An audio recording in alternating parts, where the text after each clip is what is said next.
Olá, tudo azul com você? Bem-vindo, bem-vinda. Estou chegando com mais um vídeo.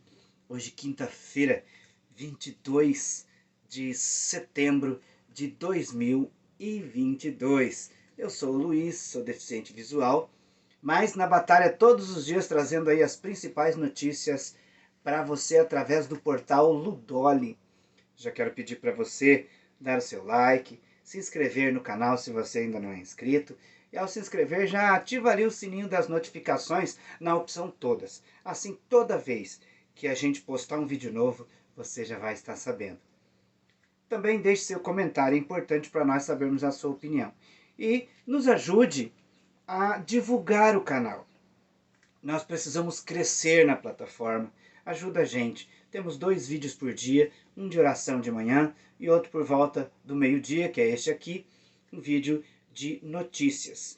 Então, compartilha, manda aí para todos os seus amigos, fala do nosso canal para as pessoas que você conhece e assim você vai estar ajudando bastante. Sei que já tem gente que está falando, já está nos ajudando. O nosso muito obrigado de coração.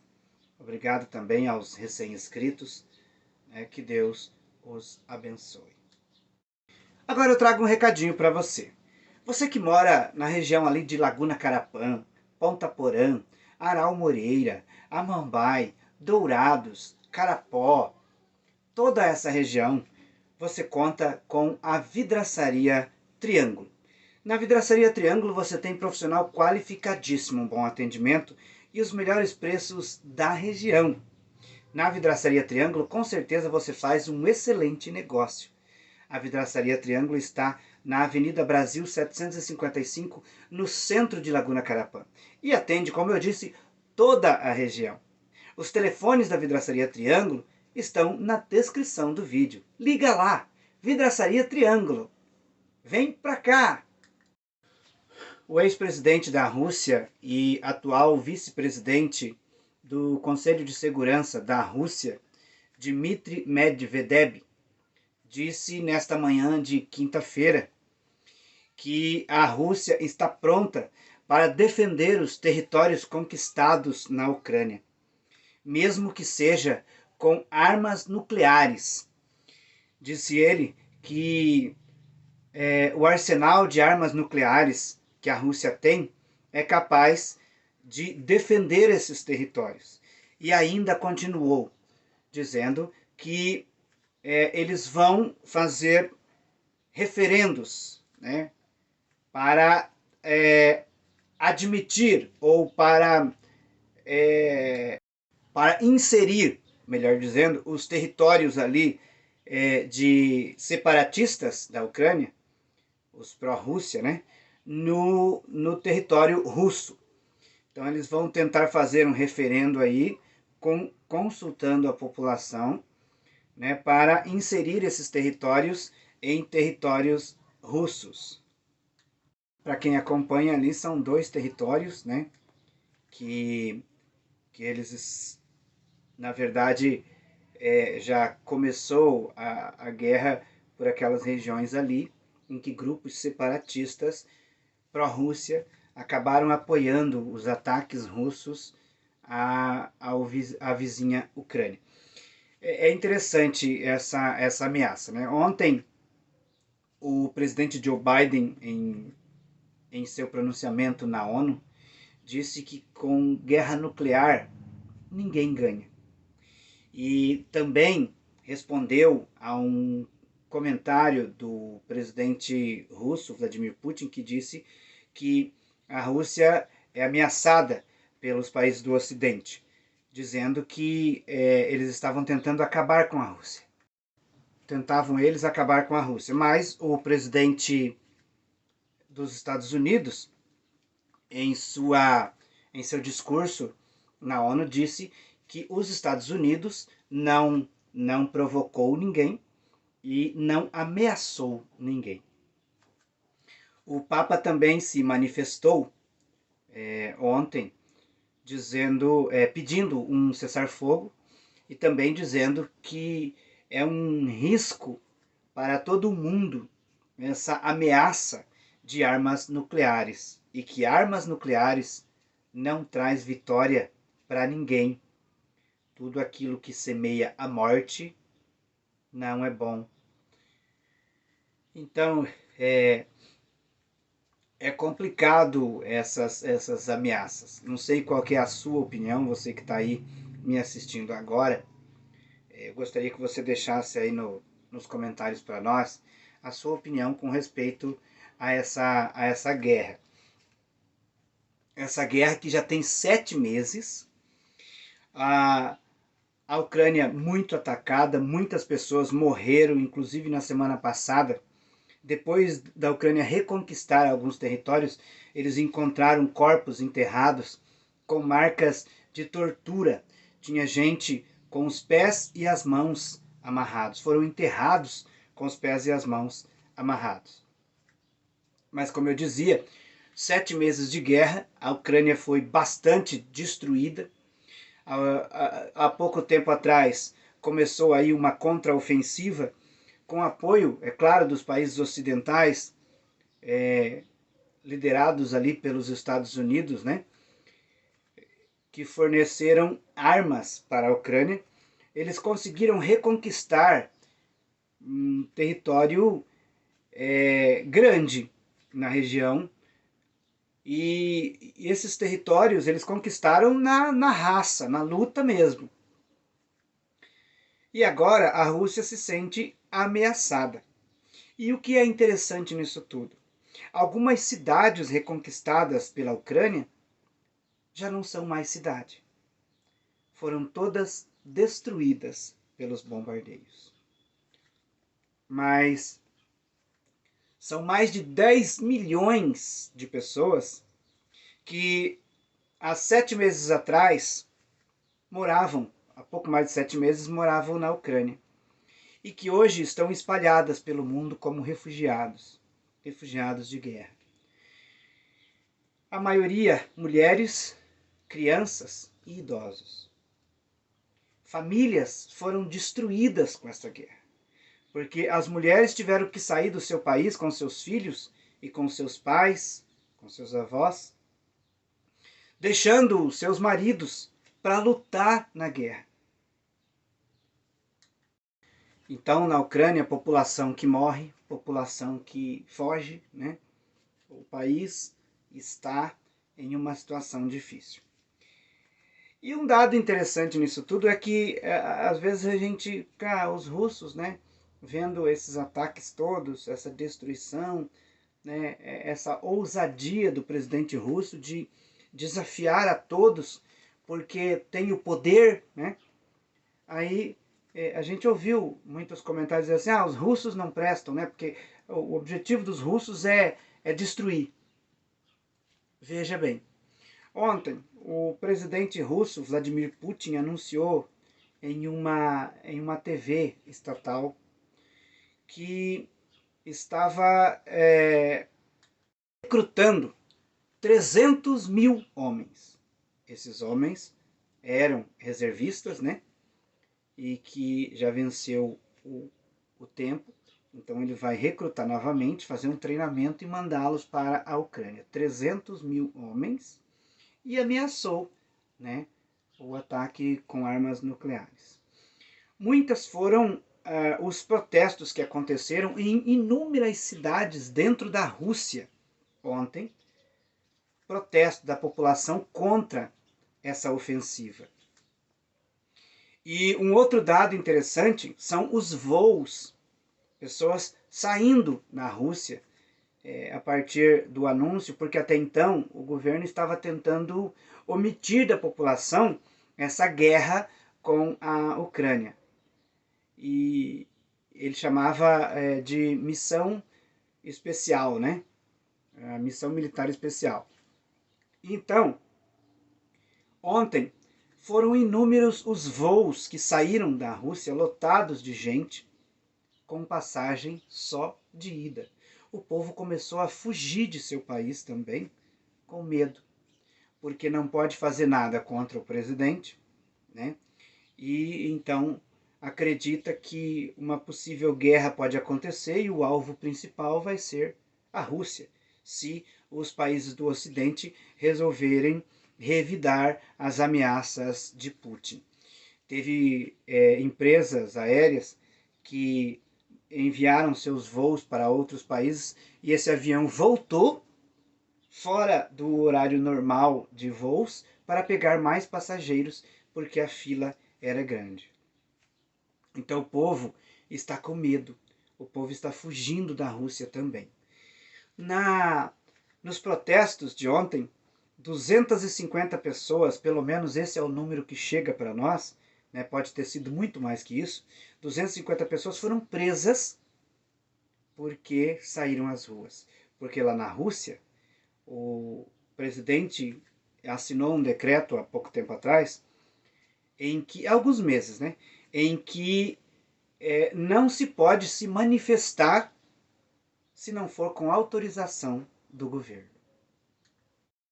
Mas eu falei do pronunciamento de Joe Biden na ONU, mas inúmeros outros presidentes de nações, líderes de nações se manifestaram contra essa guerra.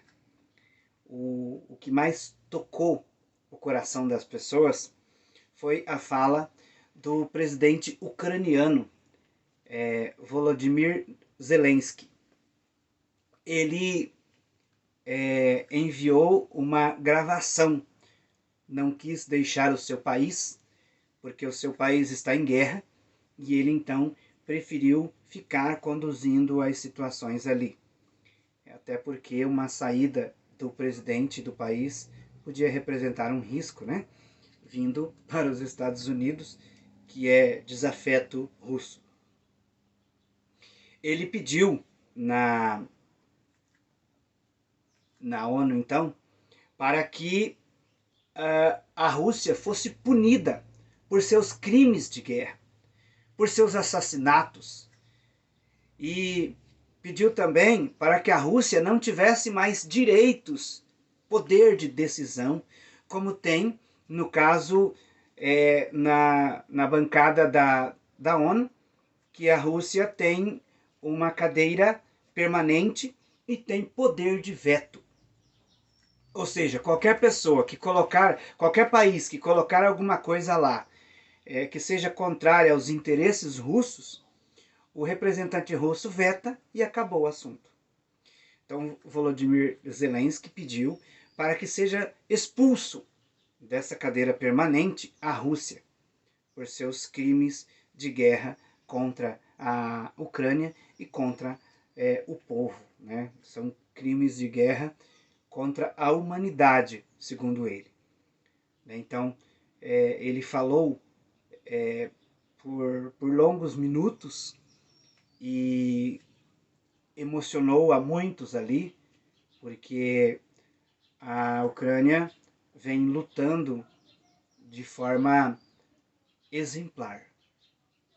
Eu digo aqui todos os dias que a Ucrânia, ela não tinha, quando começou a guerra, ela era totalmente inferior à Rússia em tudo.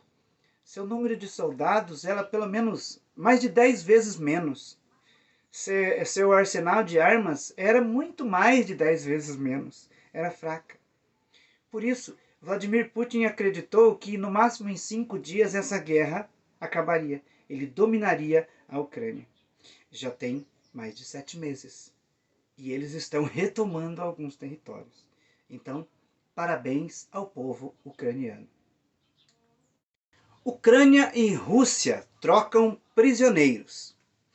É a primeira vez que uma troca de prisioneiros acontece, uma grande troca de prisioneiros acontece entre a Rússia e a Ucrânia. Nesta semana aconteceu. A Ucrânia recebeu 215 prisioneiros e a Rússia recebeu 55 prisioneiros. Dentre esses prisioneiros que a Ucrânia recebeu, estavam 200 soldados que defenderam a siderúrgica de Azovstal em Mariupol.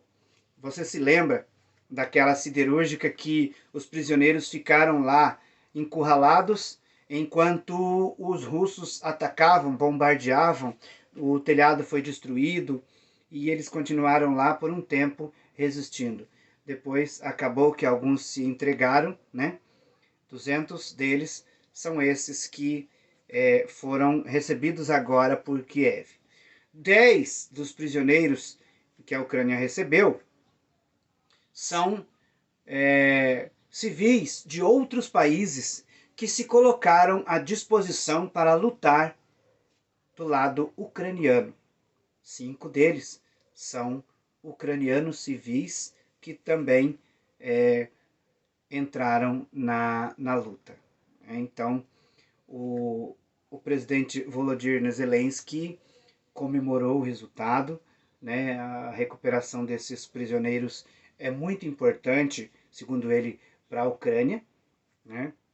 E aconteceu a troca em um acordo já que vem sendo tentado há 5 meses sem ter resultado, né?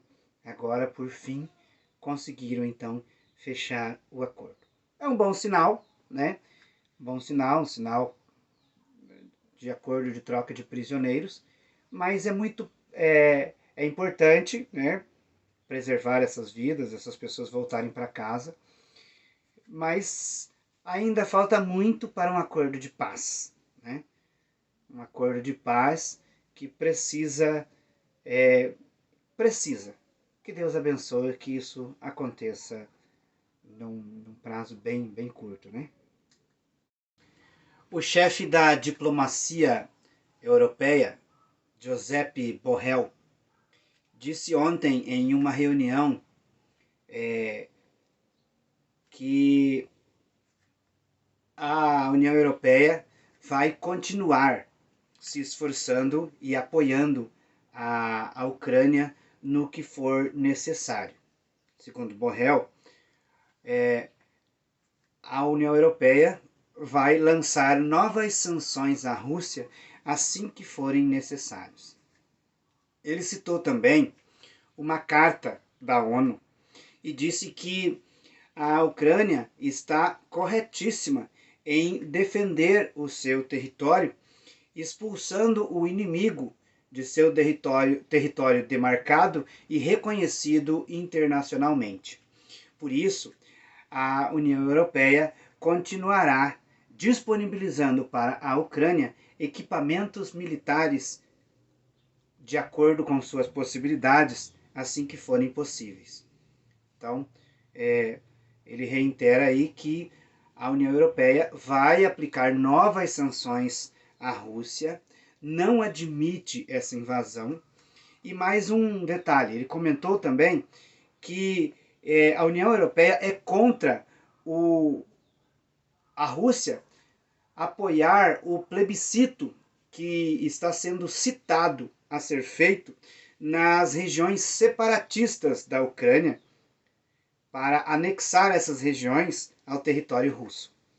Então, ele diz que a Ucrânia precisa tomar, sim, iniciativas para defender o seu território a qualquer custo, expulsando os inimigos. Então, a Ucrânia, segundo ele, não comete crime de guerra porque está se defendendo de um ataque. Bom, o que ele quis dizer ali? Vamos supor que você mora do lado da minha casa. Aí, por algum motivo, você me decepcionou em alguma coisa, né? Aí você vai trazer alguém na sua casa que eu não quero que esteja na sua casa. Ora, mas a casa é sua. Aí, por ciúmes, eu vou lá na sua casa, vou invadindo a sua casa, tomo uma arma, invado a sua casa, começo a destruir o que você tem lá. Se alguém se meter, eu atiro. Espera aí, o território não é meu. A casa não é minha, né? Como é que eu posso mandar naquilo que não é meu? Tem que ter respeito para com o vizinho. E o que está faltando para o governo russo é respeito para com o direito do outro. Ora, eu quero trazer um outro recadinho para você que está precisando trocar os pneus do seu carro e está procurando preços mais baratos, venha para a Master Pneus. Na Master Pneus você tem pneus de qualidade de variadas marcas, nacionais e importados para carros, caminhonetas e caminhões. E ainda parcela suas compras em até 12 vezes no cartão. A Master está na Avenida Internacional em Pindoti, Porã, e atende Pindoti, Sete Quedas e toda a região. Master Pneus, vem pra cá! Caríssimo, caríssima, nós estamos a 10 dias das eleições no Brasil. E eu quero trazer aqui para você, todos os dias eu estou falando, para que você ajude a divulgar esse fato, que pode fazer com que muitas pessoas percam o direito de votar por conta da hora, né? Todos os anos, as urnas abrem às 8 da manhã e fecham às 5 da tarde. Está correto ainda. A diferença é que neste ano as urnas elas acompanharão o horário de Brasília. Todas as urnas, independente dos fusos horários, elas acompanharão o horário de Brasília. Para quem mora em São Paulo, Rio de Janeiro, Minas Gerais, Paraná e outros estados aí que acompanham o horário de Brasília, 8 da manhã, 5 da tarde. Para os estados que têm fusos horários diferentes, como é o caso do Mato Grosso do Sul e do Mato Grosso, as sessões irão abrir às 7 da manhã e vão fechar às 4 da tarde. Então, olha, não perca este horário. Às 7 da manhã vai abrir as sessões aqui no Mato Grosso e Mato Grosso do Sul e vai fechar às 4 da tarde. Então, para você não perder o direito de votar, é necessário que você esteja ciente de que o Tribunal Superior Eleitoral fez algumas alterações aí este ano. Uma delas é esta, que eu acho que é a que mais vai impactar aí na população que tem fuso horário diferente ao de Brasília. Um alerta para você. O Brasil acende o alerta aí para o possível retorno da poliomielite, doença erradicada em 1994. A poliomielite corre o risco de retornar na vida das nossas crianças, porque a erradicação da doença precisa da cobertura vacinal. E cerca de 25% do público-alvo foi vacinado neste ano contra a poliomielite. Então, o Ministério da Saúde traz um alerta para nós, toda a população, que é interessante vacinar as crianças contra essa doença, tá? Para que ela não volte a fazer os nossos filhos e netos sofrerem. Gente, é um apelo que a gente faz. Vacine seu filho contra a poliomielite. Não deixe essa doença voltar a trazer sofrimento para as nossas crianças. Muitos foram aqueles que deixaram de andar, que deixaram de brincar por causa da poliomielite. E agora pode voltar. Então, vamos caprichar no sentido de deixar nossos filhos cheios de saúde. Só precisa levar a um posto de saúde e permitir que ele tome a vacina. Há muitos anos essa vacina é aplicada nas crianças e nós sabemos que o resultado é positivo. Por que nós vamos nos fechar a isso agora? Então eu faço um apelo para você que me assiste. Ajude a divulgar para que não permitamos que essa doença retorne ao nosso país. Vamos contribuir para mandar a poliomielite embora. Não vamos mandar para outros lugares, não. Vamos eliminá-la mesmo, para que não faça nenhuma criança sofrer. Por isso, vacine seu filho. Ah, e um detalhe que eu já ia esquecendo. A poliomielite não tem tratamento, tá? Então, para controlar essa doença, é preciso vacinar as crianças. O delegado da Polícia Federal encarregado de investigar o caso Milton Ribeiro. Milton Ribeiro é o ex-ministro da Educação. Você deve se lembrar desse caso. O caso Milton Ribeiro trouxe, né, acusações ao ministro de supostos pedidos de propina, né, liberação de verbas por pastores que não tinham cargos no Ministério da Educação, mas que utilizavam-se do Ministério da Educação para conseguir dinheiro, para, assim conseguindo o dinheiro, liberava então as verbas para as prefeituras. O delegado responsável por esse processo quer ouvir 2 delegados, inclusive um deles, o segundo homem mais poderoso da Polícia Federal, para saber se houve interferência no caso Milton Ribeiro quando ele foi preso.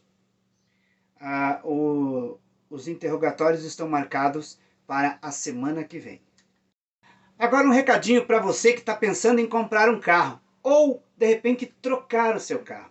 Venha para a Marvel Automóveis. Na Marvel Automóveis você tem veículos de qualidade, procedência, um bom atendimento e, claro, os melhores preços da região. E ainda financia o seu carro com as melhores taxas do mercado. A Marvel está na rua Rael Bonfacker 901, no Jardim Água Boa, e atende Dourados e toda a região. Os telefones da Marvel Automóveis estão na descrição do vídeo.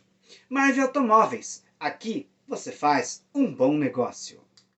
Um pesquisador do Datafolha foi agredido ontem enquanto realizava suas entrevistas.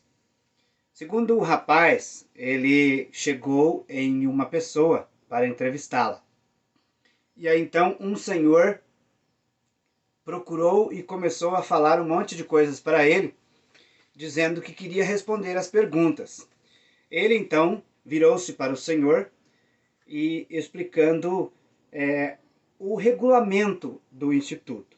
Disse ele que ele pegava pessoas aleatórias para fazer as perguntas. E aqueles que se colocavam à disposição para responder, não pode. Virou as costas para sair, o homem então começou a agredi-lo com socos e chutes. Ele então virou-se novamente para revidar, veio o filho do homem e os dois foram para cima dele.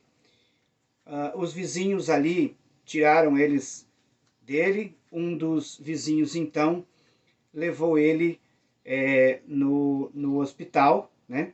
O tablet que o rapaz utilizava caiu no chão.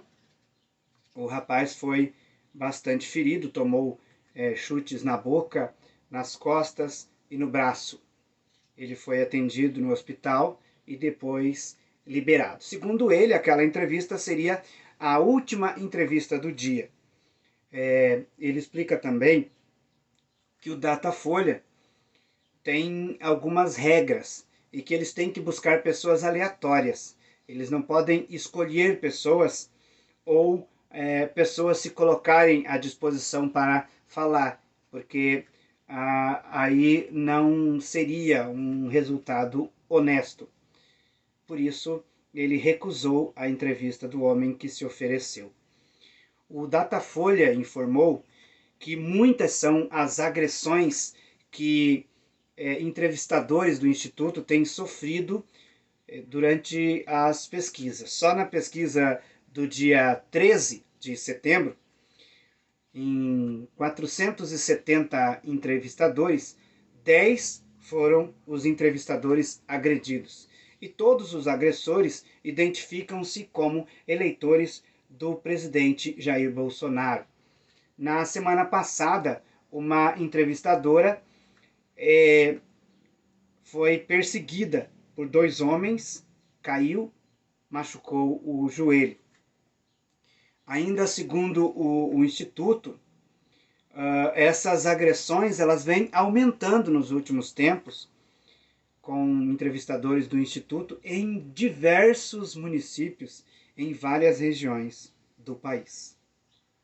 Gente, onde nós estamos, né? O Instituto, ele tem autorização, né? Paga seus impostos, faz o trabalho da melhor forma possível, e o entrevistador, ele está ali ganhando o pão de cada dia. Ele procura fazer o trabalho da melhor forma possível. Se as regras não é vista pela pessoa como a melhor das regras ou não satisfaz, não deve culpar o entrevistador que está ganhando o seu pão, né? Então entra na justiça contra o Instituto. Agora, agredir pessoas que estão trabalhando é justo? É legal?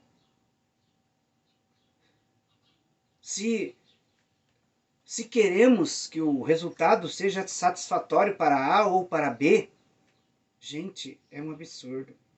No relato do rapaz, um detalhe que eu acabei deixando passar,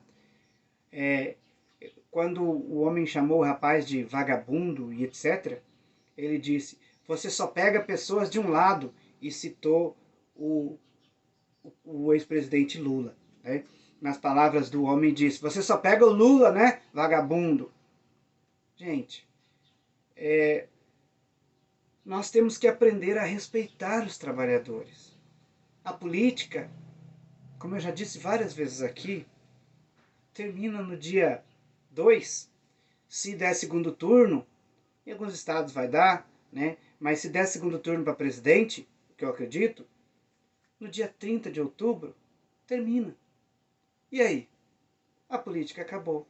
A vida segue, mas as inimizades feitas, essas correm o risco de permanecer.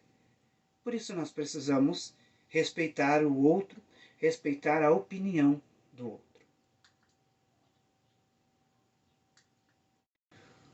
O Paulo Guedes, ministro da Economia, questionou ontem um relatório que mostra que 33 milhões de pessoas no Brasil vivem em situação de extrema pobreza e não têm acesso à comida, né? O Paulo Guedes disse assim, é mentira que 33 milhões de pessoas estão passando fome.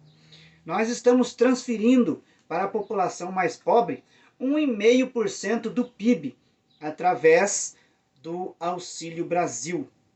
O povo agora, o povo mais pobre, tem mais poder de compra, disse ele. O ministro estava em um evento da Fundação FenaBrave, Federação Nacional de Veículos Automotores, né, de distribuição de veículos automotores. Às vezes a gente lendo, a gente se atrapalha, né? Não lendo, então fica um pouco mais difícil. Guedes se referia ao segundo inquérito nacional de insegurança alimentar no contexto da pandemia, realizado pela Rede Brasileira de Pesquisa Nutricional em Segurança Alimentar. O ministro Paulo Guedes, ele questiona esses dados, né? 33 milhões de pessoas passando fome, né? Ainda disse ontem lá, é impossível ter 33 milhões de pessoas passando fome. Só para dizer para você que me acompanha, e quem sabe um dia esse vídeo possa chegar até o ministro, para quem paga às vezes muito mais que R$600 em um almoço, né? É fácil a gente pensar que as pessoas com R$600 conseguem pagar aluguel, gás, né? Para aqueles que recebem o gás, mas mesmo assim pagar aluguel, pagar água, luz, comprar o seu alimento, roupa, calçado, e ainda sem poder ficar doente, né? Se precisar comprar um remédio para gripe, já não tem. Aliás, para esses itens que eu citei anteriormente, será que consegue? Pensa, ministro. Será que a pessoa consegue, com R$ 600, pagar água, luz, se alimentar, comprar um calçado de vez em quando é necessário, algumas peças de roupa, dentre outras coisas que são necessárias? Se ela tiver alguns filhos, como é que fica, ministro? Mas aqui eu estou citando as pessoas que recebem a segurança alimentar. Nós estamos vendo filas e filas todos os dias de pessoas tentando fazer o cadastro aí nos municípios. Tem gente que fica mais de 12 horas na fila, no caso do Rio de Janeiro, para conseguir fazer o cadastro na esperança de receber esse benefício, porque não tem, né? Isso acontece em quase todo o Brasil. Mas o presidente Bolsonaro, este ano, também negou a escalada da fome no Brasil. Em entrevista ao programa Pânico, da Jovem Pan, no mês de agosto, o presidente Bolsonaro disse assim: você já viu alguém pedindo pão no caixa da padaria? Não vê. É claro que essa é uma época em que o presidente e seus ministros, seus auxiliares, vão pensar em fazer aí o nome, né? Estão em campanha, então é preciso mostrar o lado bom das coisas, né? Mas, gente, a situação das pessoas que passam dificuldade é inegável. Nós não podemos fechar os olhos para isso, né? Então é preciso buscar, sim, alguma solução, né? Sem fechar os olhos para a situação. A Secretaria de Justiça de São Paulo abriu inquérito contra o deputado Douglas Garcia por agressão à repórter Vera Magalhães. Caso ele seja declarado culpado, ele terá que pagar uma multa para o Estado de R$ 16 mil. O processo seguirá em segredo de justiça. A Justiça Federal do Paraná determinou que o ex-promotor da Lava Jato, Deltan Dallagnol, retire de suas redes sociais um vídeo em que ele chama o Supremo Tribunal Federal de casa da mãe Joana. Ainda disse ele, casa da mãe dos criminosos. A juíza que determinou a retirada do vídeo entendeu que as palavras de Deltan Dallagnol é um ataque direto a uma instituição pública federal e um ataque à democracia. A assessoria de Deltan Dallagnol disse que, apesar da dureza das palavras, não há ataque a nenhuma instituição e nem à democracia. O ministro do TSE, Tribunal Superior Eleitoral, Benedito Gonçalves, disse ontem que Bolsonaro descumpre ordem. Apesar de a corte, o TSE, ter determinado ou ter proibido, né, o uso das imagens e vídeos tirados no dia 7 de setembro, nos eventos em que o presidente Bolsonaro discursou, segundo o ministro, a campanha do presidente ainda continua utilizando dessas imagens. E ele determinou, então, que no prazo de 24 horas as imagens e vídeos sejam retirados da rede sob pena de multa, né? E pode sofrer também advertência. Então, a campanha do presidente Bolsonaro, a partir de ontem, tem 24 horas para tirar do ar as imagens e vídeos que foram gravados no dia 7 de setembro, no evento em Brasília, também no Rio de Janeiro. né? Tem algumas imagens também que eles estão retirando, solicitando a retirada, né, do evento em São Paulo. Então, o presidente Jair Bolsonaro não pode utilizar mais dessas imagens para a campanha política.